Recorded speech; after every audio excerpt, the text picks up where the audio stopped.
Welcome, what the fuckers, what the fuck buddies, what the fucking ears, what the fuck nicks, what the fuck yourselves, what the fuck nuts, and whatever the fuck you want to call yourselves. That's right, guys. This is What the Fuck for It. Wait for it.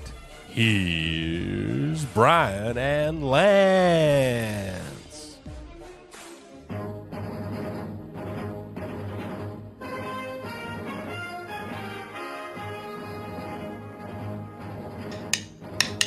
Live from 304 Studios in Jonesboro, Arkansas. This is an STS pod. STS dot. It's STS pot or something. I think you've been hitting the pot.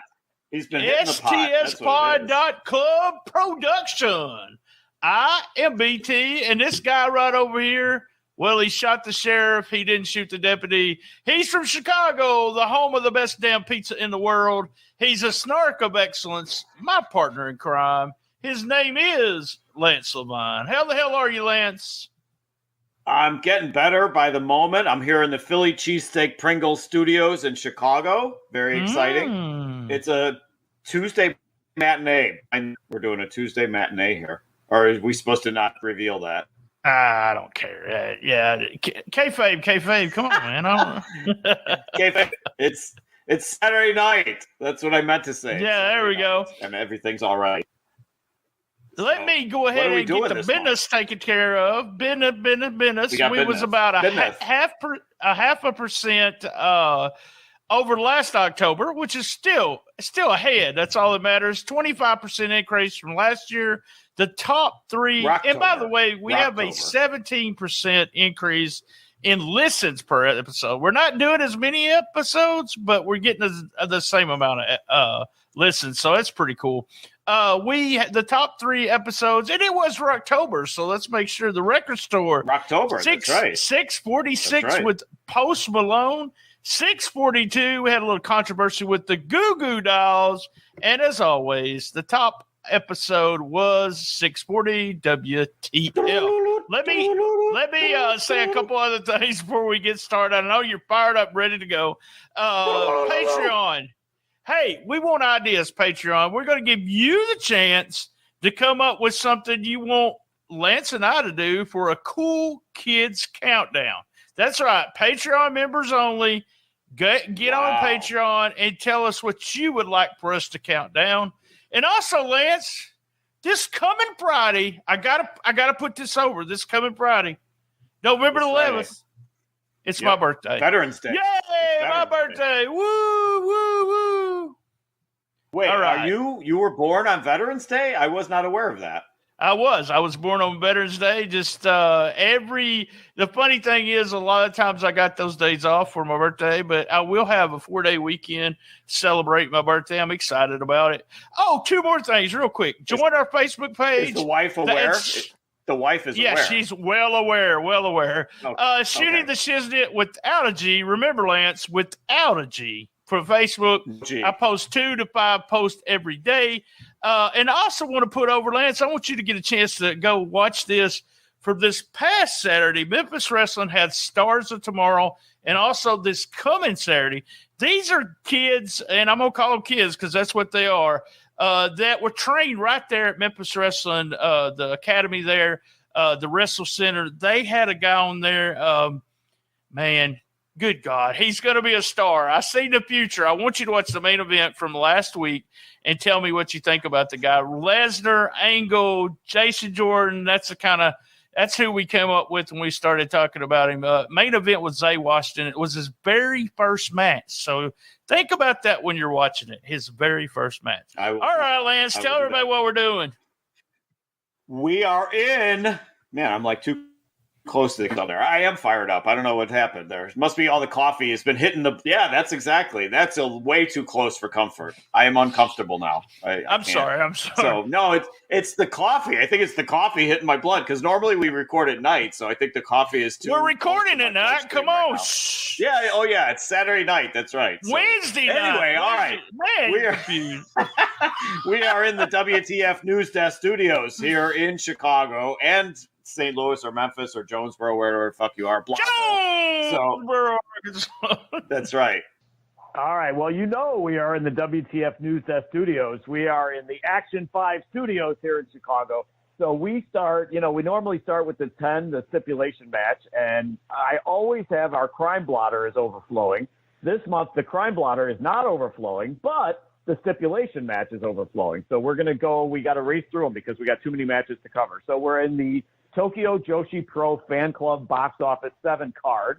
It was October 24th in Tokyo. There's 2 matches on this card we got to talk about.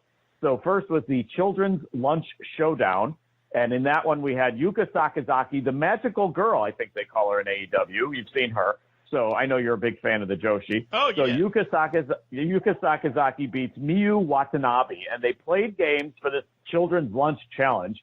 They played some games before their match to determine who got what ingredients to cook with during the card. So they started cooking during the card, and somebody, Daisuke Kisu, I don't know who that is, but Daisuke judged their meals that they made, and he chose Yuka Sakazaki as the winner because she had better meat. And that's what I like to say about you. You have better meat. I do have better meat. That's what the wife says. That's what the wife tells me that all the time. So on the same card, we had the dog lovers versus the cat lovers 6-person tag. Unfortunately, it ended in a draw, so we don't know who's better, the dog lovers or the cat lovers. So on this match, 3 of the girls wore dog ears and dog face paint and pictures of their dogs around their neck. 3 girls wore the same thing, but with cats, pictures of cats and so on. So they each won 1 fall, and then all hell broke loose in the 3rd fall. So we had a no contest, unfortunately. So we don't know officially who was better, the dog or the cat. So you are by pet, from what I understand, correct? I am by pet. We have a dog in the house and a cat in the house. I was a cat person for many, many years. From I guess I was 10 years old until last 3 years. Duke has moved in with baby girl, and he's like my best friend. So except you, Lance. I'm sorry. Besides you, you're good. You're good. So it's always good to have a cat in the house, if I'm not mistaken. That's pretty much my words to live by too. And then finally, we have the DDT No Clouds Over the Moon card. Oh no, it's not finally. It's our 3rd one. DDT No Clouds Over the Moon match was 10-10 in Osaka. It was a tag match. Nothing special about the match. I just got to tell you the participants. They were the man called Supernova tagging with the man who was once called Supernova. And they beat the men who were never called Supernova. And it's like names you would never heard of, so not the Nova guy from ECW or anything. So just the awkwardness of the title of the match. So, and then finally in the States, we had GCW on October 9th in Atlantic City. Drew Parker retains his King of Freedoms title over Extremo, or it might be Extremo. We might have to check with Excalibur on that one. It was a death match. The reason I have to mention this is because Parker threw darts at Extremo's back. He hit him in the back with darts, also hit him in the head with a plate during the match, and Drew Parker won the match with a running knee into light tubes into Extremo's face. So those are weird stipulation matches. You know what's weird with all of that you just said? Yep. One time when I was a kid, I threw a dart into a dog's butt, and he took off running. I should be ashamed of that. I should be ashamed for doing that. But that is weird. That's weird. Is there a statute of limitations? I think you should be penalized. I was young. I was like 22. I was young. No. No, it was. I was a kid, and I really didn't think I would hit the dog. I just threw it to scare him. And next thing you know, it's in. And I felt bad about it for a couple minutes. So, and the dog goes running away. Okay. All right. At number 9. We have the WWE champion is wanted, America's most wanted. So this story came to us from actually a couple sources. We got to cite David Owens for sending this. DRO! DRO, that's right. We got this from a number of people, but DRO was the first one to get the story in. So thank you, sir. We have Temple, Texas police searching for a man suspected in an armed robbery on October 25th, and he was wearing the WWE championship belt. So the man was described as a black male, blue shirt, glasses, and no shoes, but yet he had the belt on. That's right. He entered you got to have your priorities. You don't need shoes to rob a place, but you got to have your WWE title. That's right. So he entered the store on First Street in Temple, displayed a gun, demanding money. He gets away with an undisclosed amount of cash. There were no injuries reported. So my thought process is, who was the WWE champion that this was? Because I think we can rule out Roman. I don't think it was Roman because they said black male, no shoes. Bianca Belair, she's black, but she's not a male. So I think we're safe there. We can rule her out. Tiny guy, yeah. Yeah, and Lance, what are you telling me? Are you telling me that the prime suspect is Wes Lee? He is the NXT North American champion. No. He's had too much stuff happen, so we know. But I think what you're trying to tell me, and I don't know if you know about this, but you can actually buy replica belts, Lance. No. Yes, you can. You can. Can you take them to shows and get them autographed? Yes, you can. That would be so cool if you could do that. Remember, we have no problem with replica belts. Just don't wear them to the shows, guys. Come on. Yeah. I love this or story. Over your shoulder. Yeah. DRO was the first to say something to us about this. Just funny that they put it on the news and put it all over the place with him wearing the belt. And, his mental capacity is probably not all there. So that's the best thing I could say about this guy. Yeah, so I think that would rule out Wesley because we like Wesley. And and he's had so much stuff happen to him. Let's be happy for him. So I think we can rule him out as a suspect too. But police are still looking for this guy in Temple, Texas. So if you see a guy with no shoes and a WWE belt, call 911 right away. There you go. All right. At number 8, we've got the Great Muta above the rules. So legendary Great Muta, he's on his farewell tour. He makes a surprise appearance at New Japan on October 26th in Korakuen Hall. The lights go out during a Yano and Great Khan match, which, if you ask me, the lights should just go out on that match entirely because that would really suck. The lights come back on, and there's the Great Muta in the ring. He blows the green mist at Grado, and Grado is pinned. So most of the companies, the reason this is obviously important is most of the companies in Japan have banned the mist during COVID because it's, against COVID protocol to blow the mist. Yeah, I thought this was so funny, yeah. Yeah, but Muta is a legend, of course, so he gets the dispensation. He's permitted to blow the mist. So another wrestler had attempted, he wanted to get clearance to blow mist during his match, and he was told no. It doesn't say who it was, but another wrestler wanted to blow mist, was told no. They said that it would anger the fans because of COVID, but Muta gets it approved. So Muta is above the law at number 8, sir. Yeah, I mean, Muta can do what he wants. I mean, apparently not only with the mist, he has this other character that he does where, something comes from something else. Let's just put it that way.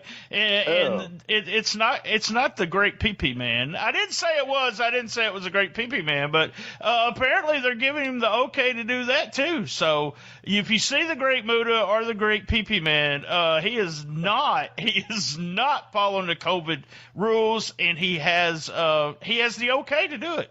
Quotation marks. Okay. Am I wrong? Is Great Pee-Pee Man, was that Christopher Daniels? No, that was Curry Man. Okay. That was Curry Man. Curry Man. I'm sorry. I get them confused all the time. Great Pee-Pee Man. Big fan of his. So, all right. At number 7, we do have another blotter that's overflowing. So this month we have our sex blotter. So instead of a crime blotter this month, we have the sex blotter. So we have Jimmy Smith, we have Jake Roberts, Rick Rude, and Marina Moroz in our sex blotter this month. So there's not enough crime in October, so we had to go for sex stories instead. So we have ousted announcer Jimmy Smith, who was fresh from a year of Raw. He did Raw for a year. This guy had previously done Bellator, had done UFC, now he's done WWE. So he's let go by WWE in their fall house cleaning of announcers where they rearranged everybody. Immediately receives an offer from the porn website Cam Soda, who I think we've worked with. Am I wrong? We have. They were one of our very first sponsors was Cam Soda. Yep. So Cam Soda offers him $500,000 a year to do porn play-by-play in detail. And their reasoning is it will heighten the experience of the viewer for the viewer. That's right. And no word if he's accepted. If he's accepted the offer, I don't know. I can't imagine he will after, working for Bellator and UFC and so on. But Jimmy Smith offered $500,000 to do play-by-play during porn. I'm like, could you imagine like Jim Ross or Lance Russell doing that? I don't think it would work. I think it would, I like to hear the sounds. I don't want somebody talking while I'm watching porn. Yeah. Hey, look, there's her boob. I don't need to hear that. That is her boob. Pretty much. I know what it is. I know what I'm seeing. Thank you very much. So, all right, then we got Jake Roberts. Jake Roberts reveals on a podcast that he once got a call from Rick Rude, the late Rick Rude, at 4 a.m., and Rude was asking him for condoms. So Jake literally is pissed. He hangs up on him. So the next morning, Jake is in the hallway or in the lobby at the hotel that they were staying in, and Rude is in the lobby in handcuffs. And Jake was told he was arrested for stealing a roll of saran wrap. So Jake puts two and two together and realizes that he stole the roll of saran wrap to use in place of condoms. So Jake turned around. He was pissed at Rude for calling him at 4 a.m, but then he turned around and saluted him for his ingenuity to steal the saran wrap to use as a condom. So anyhow, then finally, Marina Mirage, she is a UFC flyweight. She becomes the first UFC fighter to pose nude for Playboy. So she says she's happy to show her sexier side, and she still gets to fight. She has a matchup coming with Jennifer Maia on 11/19. But in these pictures, I hope you saw them, she's attractive in the pictures. She's all glammed up. She looks good. She's not unattractive girl. But I will say, watching this girl fight, I probably never would have said, oh, yeah, that's a girl that we need to see in Playboy. You know, she just looked like that, you know, that wiry, thin, athletic type of woman that you'll see fighting in UFC. So her nickname is the Iron Lady, by the way. We researched that. But she looked good in these pictures. You know, they do a lot of airbrushing, a lot of glamming them up and stuff. So well, Marina she Mirage, is. I'll go rest. She is like the petite, you know, kind of size that most. And I understand how she could have been approached by them. Not my kind of girl. Nothing wrong with her. Good looking girl, but just not my kind of girl. But yeah. You act like this saran wrap thing. I mean, sometimes what we do, guys, we bring WTF stories from the past that we just learn about. Remember the Jimmy Valiant story on the glass? Yeah. Don't say anything about that. And that's for Patreon.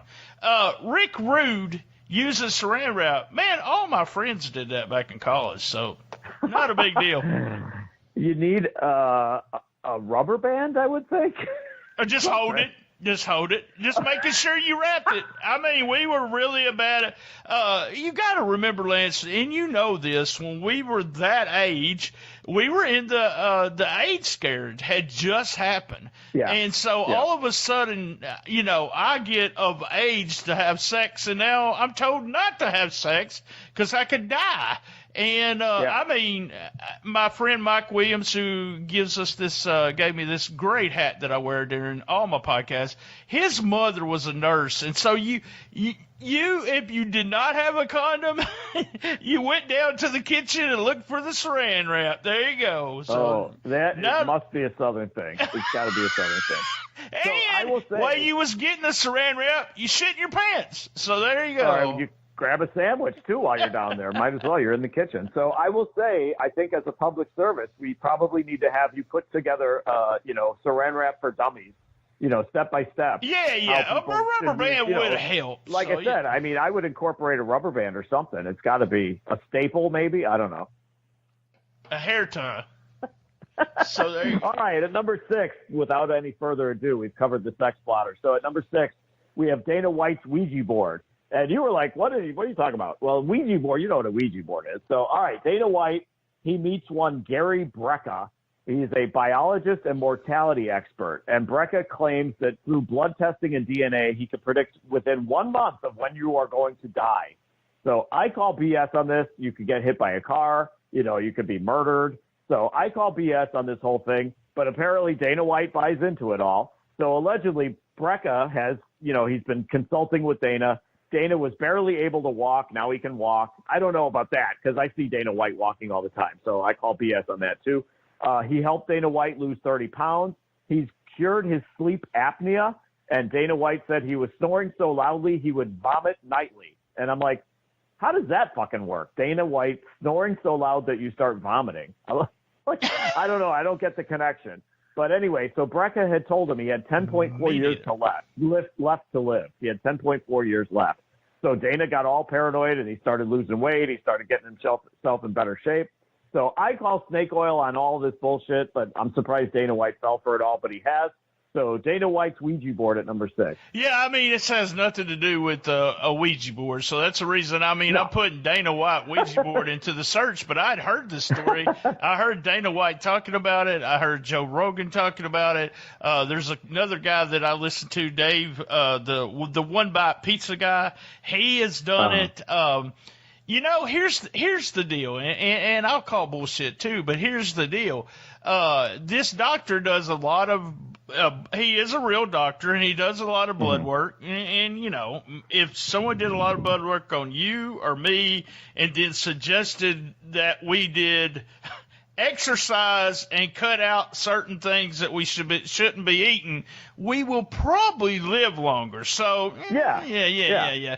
And also with like you said, it is you're not preventing anything out of the blue happening either. Right. So I was with you. I'm surprised at the number of people that I know, not personally because it costs a lot of money, but celebrity wise that I consider kind of smart guys. What the hell, they fell for it. So Dana White, Dave, the One Bite Pizza guy, and I think Joe Rogan done it too. So are you saying you're cheap? No, I'm not cheap. This is one of those things where it might be as much as we make in a year, man. I'm serious. They're paying a big amount of money for it. So I just want to know how do you snore so loudly you vomit every night? I mean, I just behind the curtain, I was just on a business trip in Atlanta, and I had a roommate. One of my coworkers was stuck in a room with me. This guy snored so fucking loud. If that's the case, this guy should have been vomiting. He should have been puking all over the place. And I told you my roommate snores every night. Earplugs, and we don't see any upchuck, going on in the middle of the night. So that's bullshit too. I got no sleep in Atlanta all weekend long because this guy was snoring so bad. And super nice guy too. But what do you do in the middle of the night? I'm like, am I going to shake his bed or something? Put a pillow. No, there's nothing you can do because it's one of those things where he goes right. If you wake him up, you just go right back to doing it. So no big deal. Right. All right, guys. And I was probably snoring too. So whatever. That's right. Yeah. Lance and I will be back after this commercial break. I want to say something. Lance and I had some technical difficulties. He is actually calling in using old-timey method. when we first started doing podcasts, he's calling with his phone through Skype. It's not going to be as good a quality as you're used to, but it will be better than last month's, I promise you. All right, it'll be better than not hearing anything at all. That's right. I couldn't hear anything. Yeah. So we'll get back. Yeah. We'll do some shout-outs, some other stuff in 5, 4, 3, 2, 1. All right, we're back. Shout-outs this month to Jamie Davis. He's a Patreon guy, and he always reaches out to me to talk Memphis wrestling. And a shout-out to new Patreon, Colin. That's all I have is Colin. You got any shout-outs, Lance? I'm just going to shout out the people who submitted stories to us this month. So it's getting to be more and more where we're getting stories from people. Most of the time we already have them, but that's okay. Sometimes we don't, and sometimes you guys find new stuff. So we definitely appreciate it. So shout out to you, DRO. There were a handful of others that submitted stories this month that I'm blanking on the names, but thank you guys for sending in stories. We appreciate it. Just a reminder, we do have a big giveaway, but it's going to be next month when we roll it, and it'll be 5 prize packages, including. Is it an even month or odd? That's 12. That would be even, but we're going to from the odds. So don't get me confused. It'll also include a Rocktober T-shirt and a book of Lance's book. That's one of the prize packages. Now. You'll have to believe me on this, but I'm holding it up right now. There is 5 prize packages, and then we start back doing odd every month. I also wanted to direct, I said it at the very beginning of the show, Timmy Bosby. Timmy Bosby is his name. He is going to be a superstar, guys. If you haven't seen Memphis Wrestling for this past week, and no, they're not paying me extra to say this guy's one of those guys you can go out of your way and say, I seen his first match. I knew he was going to be a superstar. So there you go. All right, let's go, Lance. 5, 4, 3, 2, 1. Was he in Bosby, Stills, and Nash? Yes, he was. No, just unbelievable. You wait, go see him and text me. Tell me what you think. I have to get a music joke in there somewhere. So, all right, at number 5, it's smut time. It's social media uproar time, as they say. So we have Tony Khan jumping to Jade's defense. We have, what's the girl who was formerly known as Paige? How do you say her name? I just say Paige, so that makes it easy for me. So Soraya versus Sebastian. Now I got his name wrong. Sebastian Bach, formerly of Skid Row. And then Caleb Braxton kills a beloved actor. So these are our smut stories for this month. So on October 21st, we have Tony Khan posting a picture of 4 of the AEW divas, and yeah, I'm calling them divas because I don't give a shit. The 4 girls are posing with Jaguars quarterback Trevor Lawrence, and Jade Cargill is holding her belt. So, and then for the record, Tony Storm is in the same picture and is not holding her belt. And also, WTF has learned Tony Storm is pretty. Tony Storm is pretty. Yeah, we've been informed that Tony Storm is pretty. So Jade is in the picture, and she's holding a belt. And the first thing I thought of was she's in a storyline with Nyla Rose, and Nyla Rose stole her belt. That's the entire storyline that they're doing, is Nyla stole her belt. So I'm like, I'm not going to respond to the picture, but I noticed it right away too. Immediately, of course, Twitter blows up from the fans, about nothing else in this picture except, hey, how come Jade is holding a belt? So, of course, Tony Khan has to respond to this. He can't just let it go. So he simply tweets, it's a replica. So I thought it was a very funny and predictable response, but the fact that Tony responded saying it's a replica. Yeah, I loved it. Yeah. So, and then we have Saraya, I think that's how you say it. So she's been correcting people. So I think she's a bit uppity. So Paige. Saraya, yeah, Paige, exactly. Maybe she'd rather we say that because that's at least one syllable easier to pronounce. So she incurs the wrath of former Skid Row singer Sebastian Bach. So he canceled a show at Rockfest, some rock festival literally called Rockfest. And they cited his reason for canceling the show was, quote, missing laptops. Not sure what that means and why that would cause the cancellation of a show, but that's why he canceled. So she calls him on it because apparently she was going to go to the show and she was pissed. So he replies that the fake athlete thinks I have fake hair. Sorry to disappoint. Time to go practice being fake and defending fake. So she had gone off on him for his hair plugs, which he didn't deny. And she also dates a guy by the name of Ronnie Radke, who's in a band called Falling in Reverse. So apparently those two bands have heat or something. So and Paige or Saraya or whatever. I heard this a little different. It's not Sebastian Bach that canceled it. It was the band that canceled it. And Sebastian Bach was giving them hell for canceling because they didn't have their laptops. So it was a little different than that. And then she got mad at him because the music industry is totally different now. If you go see a new band, they have they're just up there singing with a bunch of music. So it's not instruments in the background. So it's it cracked me up because it's one of those old things where, the older wrestling fans don't understand the new styles and they bitch about them. And this is, to me, it's like, I don't agree. I'd like to hear real instruments, but I'm not going to get on Twitter and say that's the worst thing you could ever do. Hell, it's going to sound just like the record if you have all the instrumentals in the background. So how can it be the worst thing you can do? But Sebastian Bach, by the way, just for the record, I've seen him live and they kicked ass. So, that's what I can say about it. But that was back in the day. So it's interesting that she called him for having fake hair. He could have gone the same route. Nothing's fake about her, the same route with her. Nothing's because she claims she doesn't have anything fake about her, and I tend to dispute that fact. But he could have gone after that. But he just went after the fact that wrestling is fake, according to him. So all right, and then finally, Kayla Braxton, the delightful Kayla Braxton, who I have a major crush on. She moves to L.A.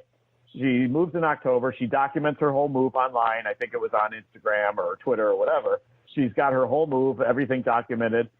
She happens to have a random encounter with actor Leslie Jordan, who is that skinny little dude with the Southern accent, very homosexual. Very roles that he plays. He was a charming guy. He was in Will and Grace. He was in Murphy Brown. He's in that cat show with Blossom on Fox. So funny. She meets him on 10/22 and posts a picture with him that, what a pleasure it was to happen to run into this guy and so on. 10/24. It's not funny. 10/24, he's in a car accident and dies. So it's just bizarre timing. And so Kayla responded afterwards, literally 48 hours later, the guy dies. So she says he made her feel very special when they met. And so it's a sad story, obviously, when I said Kayla killed the actor. Obviously, I'm being facetious, but just really bizarre timing that, she posted that picture and then 2 days later, the guy said, I somehow am blaming Danhausen. I'm going to just say Danhausen is somehow involved. I think that's a safe call. You know me, I'm a big 20-minute, 22, 23-minute, what did you want to call it, comedy. I watch bad ones, good ones. I watch them all. I always found him to be just so hilarious and a great comedy actor and just being able to put the lines exactly where you want them, even though some of them were underlying what he was saying. In the new Cat show, he brought not a big audience, but he did. Now I'm talking about the show, the ratings. But he did bring a new audience with his. I wasn't a Will Grace fan. Yeah. So I didn't see him a bunch on that, but that guy was really funny. And talk about a wrestling character. If we could get somebody that could be similar to him, he would be funny. I mean, that would be, honestly, Dalton Castle comes across that way to me, like that kind of character. Yeah, I didn't think about that. You're right about that. Yeah. Great character actor, and he's the same character in every show, by the way. But, But guy still, love one of those guys that's in a million shows, and you would know him. Same guy. Yeah, he's the same guy in every show. He was in a million shows. So sorry that he died tragically. But with Kayla, and so hopefully this goes out to you, Kayla. You are not responsible for that. Lance, if you try to get a picture taken with her, make sure that you got your stuff lined up. I might think twice about that. So if that Danhausen is involved. All right, at number 4, we have Ace Steel and Larry the Dog injury updates. So on 10/18, Ace Steel, the CM Punk friend and trainer that was involved in the media scrum. You're a big fan of the scrum, right? Scrum. Yeah. So he was involved in the melee, the scrum melee. He is officially released by AEW. Ace Steel was the one who allegedly threw a chair and bit Kenny Omega. So he's the first domino to fall in all of this. We haven't seen anybody else get fired yet, but Ace Steel got fired. Now comes word that when there was dispute over the door. Was it kicked open or was it not kicked open? But they're saying that the door that was kicked open allegedly hit Larry the Dog in the face to the point where 2 teeth were knocked out. So I am pissed about this because if a door was kicked open and a dog got hurt, Meltzer said that this was horseshit. He said this was horseshit. It never was mentioned to anybody, anytime during anything. Right. And then all of a sudden, it's one of those stories that someone made up and just put out there. Yeah. So he called it bullshit. I say we are dog fans. Even though you're biped, we are dog fans. We do not condone violence towards any dogs, and are sending our best wishes to Larry the Dog and his family, the CM Punk and AJ Lee. So if there was an injury, if there was not, then, whatever. We're rescinding our best wishes. So Ace Steel, Larry the Dog update at number 4. And, we talk about, we always have that show in January where we do the top 10 stories. I just don't see anything beating the whole story about CM Punk and what ends up with him and all his friends kind of thing. And, I don't think, I mean, there's so many people that said Larry the Dog wasn't even hurt, that it was just a fake story. Yeah. So if he was, then fuck y'all. So loose teeth. I thought that was so weird. I was just like, that don't even sound real. No, they were knocked out. Yeah, 2 Dave teeth says knocked it out wasn't from the door. Okay. All right. Well, there's this, conflicting reports on Larry the Dog. Here in Chicago, if I could investigate, I will find out the health and welfare of Larry the Dog if I can. So, all right, at number 3, we have Jericho may cause fainting and vomiting. So the movie Terrifier 2 comes out in theaters on October 14th, just in time for Halloween. And the Ocho, Chris Jericho, is featured in the movie. So the movie grosses $1 million in its opening weekend and apparently grosses out many fans, too. So due to its goriness, people are reporting that they're seeing fans fainting in the theaters, and others are literally throwing up at the goriness of this movie. So, and I have seen pictures in theater lobbies where paramedics are treating moviegoers at Terrifier 2. So Chris Jericho apparently causing vomiting and fainting at number 3. He does that. He does that for me when he's on AEW in those main events. So that doesn't have anything to do. And see, Jericho can actually claim he's such a bad actor that he makes people throw up and faint. I don't know. This sounds really like. I know you remember this, but some of our listeners may not remember this, but back in the old days when they would put a horror movie and they really wanted to get it over, they would do stunts like this. This would be something in the theater where a movie like this, they might put I'm going to call it a vomit bag, just a paper bag under every seat because it's going to scare you so much you throw up. Just stuff like that. Or they would stage something because a lot of times the movie was not being shown but in that theater, and then they had to take the movie the next day and drive it down the road to play it in the next theater. So they did things like this. That's what it reminded me of. But man, it's been all over social media. If you don't believe it, just search Painting and Vomiting. What is the name of it? It's Part 2. Terrifier 2. So what did Terrifier 1 do? God, let's see. Well, I don't know. Jericho wasn't in it, so we don't care. Yeah, that's true. So, let me get this straight. You're calling bullshit on this. You're calling it's a work on the vomiting and the fainting. Yeah. I think it's I think it's a PR thing. Okay. I think they put some people in the theater and you can get a story going. Yeah. Okay. All right. I mean, it's involving a wrestler, so there's no doubt that it could be, So if there was no wrestler involved there, you probably wouldn't be thinking that way. He's our age, too, so that kind of makes you think that he knows about all the stuff that they used to do. So Old school. All right, sorry. at number two, we have the Sammy Andrade saga, also known as Go to Your Room. So evidence continues to mount that AEW is gradually becoming Romper Room. So we've had numerous incidents over the last few months. You just referenced the big one, the media scrum. But we've got Sammy Guevara, always seems to be in the middle of all this bullshit, always seems to be involved. Not so much in the scrum, but here he's had feuds with Kingston, Andrade, Pam, behind the scenes. So October 7th, the match was supposed to be 10. Preston Vance is the masked man 10 versus Andrade. And it was a mask versus career match, which is, for one, it's way too soon for that because they announced it on a Wednesday and it was going to air on Friday. So there was no build to this whatsoever. But with Charlotte, Andrade's wife, in WWE, I thought it created some intrigue because it was Andrade's career in AEW on the line against Ten's mask. Now, I remember you saying right away, Ten's going to lose the mask. I'm like, I don't know. I wouldn't be so sure. Because, we've heard all these rumblings about Andrade wanting to leave and wanting to get released. I think that, we come to find out that's the reason Tony booked the match, was there's all these rumblings, and he knew he only had a small window to book this as Twitter was blowing. I'm against that big time. You just should not be booking toward the Twitter audience, and we could use a whole episode about that. But that's what he had, a small window. He wanted to do it, and then they had all this shit happen. Right. So there was intrigue. To me, there was intrigue because, like I said, Charlotte is in WWE, so you would naturally assume that he wants to jump back to WWE. So. But the bottom line on that, just beyond all the drama with it, the bottom line on that is it's bullshit to introduce that story on a Wednesday and have the match on Friday. That's the kind of thing that needs build no matter what you're going to do, and there was no build to it whatsoever.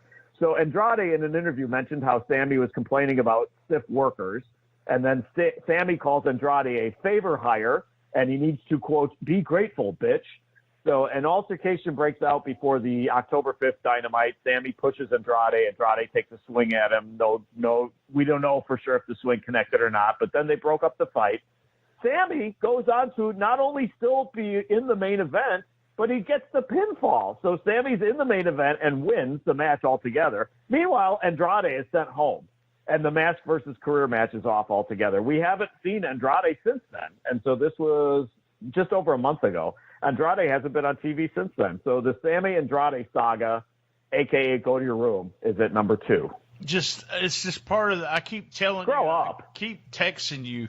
This sounds like, and they didn't have Twitter and all that, but it just sounds like the death of WCW. It just, I know, but I can read about their contracts and I know everything. But it just, it does turn off fans to know that they act like that. It did.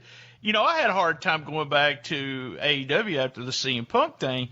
I've caught up, but I don't watch as much. And me and you both discussed this. The wrestling show on TV right now to watch is SmackDown. It's 2 hours. It's fast. Yeah. It's no, it's pretty much no bullshit. And it's got the best storylines and some of the best talent in the world. And if you had to pick right now, and we wouldn't have said this 8 months ago, probably. I was just going to say 6 months ago, I don't think I ever would have said anything but Dynamite, Right. But it's not. And it's really one of those things where, I don't know. It's one of those things where this stuff makes it even worse. It really does. Yeah. The stuff that's happening on Twitter makes it really worse. Yep. This whole thing. See, one of my things that I hated the most was when Cody Rhodes got hit with the chair, and then he went on Twitter and said, "Oh, I'm okay." To me, that just killed the angle, you know. Same thing with can you be too inside? Is what I think, because you have Jeff Jarrett busting the with the guitar over his head, the guitar, as we say. Guitar, And then the next thing you see, Tony Khan puts on Twitter, "Well, we've hired him for live events and blah, blah, blah." I'm thinking, no, he just said he's putting people in body bags. Wait, what the hell's going on? So it is that disconnect. And with Sammy and Mr. Andre, Mr. Andre ain't going nowhere. I mean, he really isn't, because he's under contract, but unless they decide to, to buy out his contract. Let him go. Just childish, so childish. So I find that we're, one story every WTF for the last 2-3 months leads us into this discussion of how AEW is at a low, it's at a low point of interest right now. It has been a low point in interest for the last couple of months. The TV shows have been, you don't even watch Rampage anymore. I didn't see this past Friday's Rampage. I have a TiVo. I'll watch it when I watch it, but I still Dynamite is still appointment TV for me. But you're right. It's a lot less interest. I think a big part of it is how many people are missing, whether it's due to injury or the suspensions or whatever. That's a big part of it. Or the unfortunate concussion to Hangman, but between the Bucks being gone, Omega's gone, Paige is gone, so obviously Cody is gone for other reasons. But yeah, I mean, it's at a low interest right now. And honestly, SmackDown is, you nailed it. It's an easy watch and it's a fun watch, with some of the best talent in the world. And there's still the people that refuse to watch it, but it's better than Dynamite right now. So anyway, go to your room at number 2. So that leads us to our top story of the month. And again, this one was sent to us by a handful of people, so thank you guys. It is Shocker's killer underwear and the mysterious diet pills. So we have Lucha star Shocker, and I'm going to go Dave Meltzer on you here. It is Jose Jairzinho Soria Reina. Shocker is arrested on October 15th in Tuxtla Gutierrez, Mexico, for yelling at people and attacking a pickup truck. So once he's in jail, police say he tried to start a fight with other inmates and then inexplicably strips naked and tries to hang himself with his underwear. So my first reaction is PU. That's gross. You got to have something, what else is it going to use, Yeah, so he strips naked, tries to hang himself with his underwear. Witnesses said he appeared to be drunk, and I was surprised by that comment. I was too. What? That was a shocker, if you will. So I get it. Anyway, a different website says that he was actually attacked by other inmates, and he was stripped in jail, which I don't know that would happen. But anyway, so the other website called it an act of brutality. So he's bailed out and actually does wrestle the next day, shockingly. There's that word again. He wrestles the next day. No pun intended. So the guy whose car he was pounding on actually laughed it off, went to the wrestling show, believe it or not, and wanted to ask Shocker to go to dinner with him, but Shocker had vanished after the show, so he didn't go to dinner with the guy. That's a weird relationship there. I don't know what the hell that's all about. But anyway, so Shocker later denies that he tried attempting suicide. He said it would have been impossible to attempt suicide with underwear, and I agree with that. Unless you're wearing those big-ass granny panties or something that you can rip up and turn into a noose, So he says that it was all self-defense, and that he also admits that he took a weight loss pill, and the weight loss pill, quote, got me real bad. So he was saying that his poor behavior and pounding on the pickup truck and all we have no stuff, idea what got you real bad in Mexico with the weight loss pills. So the diet pill was what sent him off the deep end. So Shocker's killer underwear and the mysterious diet pills at number 1 this month, sir. Awesome. This is a hell of a story. Ed mentioned it to us, too, that he just keeps reading Observer with something new. The attack in the car cracked me up. The whole deal, I mean, I don't know what happened, if he committed suicide or someone beat the hell out of him. But I love that he blamed it on a diet pill. Mexico is very, very famous in the business, in the wrestling business by being able to go to Mexico and put on that 20, 30 pounds on off-season weight that somebody likes to do every once in a while. And they always used to come back. Some of the Guerreros would come back looking a little different after they had been in Mexico. And it's the same thing. I mean, it's one of them things where there's no telling what the hell he took. As he went in there and took it, and it just started acting crazy. He was acting crazy, Lance. But then he said, he also said that he didn't try to kill himself and blah blah blah. And the funny thing, and you said, Shocker, you was being punny. You was being punny, not funny, but punny. And it just one of those things where. He was trying to get away from saying weight loss pills, suicide with underwear. This is a made for WTF story, just completely made for WTF. It's gonna be one of the top stories of the year. So, Shocker, we may be able to give you an award by the end of the year. So there you go. Please promise me that if you ever do contemplate suicide, you will not consider your underwear. No. Oh wait, you don't even wear underwear, so I wear underwear. Oh, you do. Okay. Yeah. All right. All right, guys. Remember, next month, same bad time, same bad channel, and maybe we'll have all our technical difficulties problems taken care of on the best little wrestling podcast in the business.